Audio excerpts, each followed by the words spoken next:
வணக்கம் நண்பர்களே. ஆண்மைக்கு உணவு முறையில் ஏதாவது சொல்லுங்கள் அப்படின்னு சொல்லியிருக்கீங்க.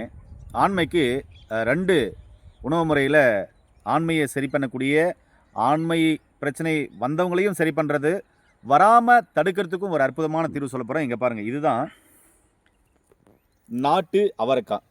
இந்த நாட்டு அவரைக்காய் உங்களுடைய உணவில் தினமும் நீங்கள் சேர்த்துட்டு வந்தீங்க அப்படின்னு சொன்னால், ஆண்மை குறைபாடு உள்ளவங்களுக்கு விந்தணு அதிகமாகும், விந்தணுக்களுடைய எண்ணிக்கை அதிகமாகும். அதே மாதிரி மொட்டலிட்டி சம்மந்தமான பிரச்சனைகள் வராது, விந்து நீர்த்து போகிற சம்மந்தமான பிரச்சனைகள் வராது. விந்துக்கு பார்த்திங்கன்னா அந்த உயிரணுக்கு தலை, வால், உடல் எல்லாமே சரியாக இருக்கக்கூடிய அளவுக்கு இதில் மருத்துவ குணம் இருக்குது. இது ஒன்றும். அடுத்தது பார்த்திங்கன்னா வேர்க்கடலை. வேர்க்கடலை வந்து பார்த்திங்கன்னா தினமும் ஆண்மை குறைபாடு உள்ளவங்க உங்களுடைய உணவில் சேர்த்துட்டு வந்தீங்க அப்படின்னு சொன்னால் ரொம்ப ரொம்ப அற்புதமாக இருக்கும். இது ஏன் சொல்கிறோம் அப்படின்னு சொன்னால், இந்த அவரைக்காயிலும் வேர்க்கடலையும் அவ்வளோ மருத்துவ குணங்கள் இருக்குது.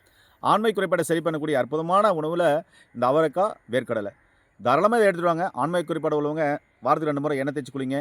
துவர்ப்பான பொருளை அதிகமாக எடுத்துக்கோங்க. நோய் நொடி இல்லாமல் ஆரோக்கியமாக மனநிலைமையை சரியாக வச்சுட்டு சந்தோஷமாக இருங்க. ஆண்மை குறைபாடு ஒரு குறைபாடு தான், நோய் இல்லை. மீண்டும் இன்னொரு அருமையான பதிவில் சந்திக்கலாம். நன்றி.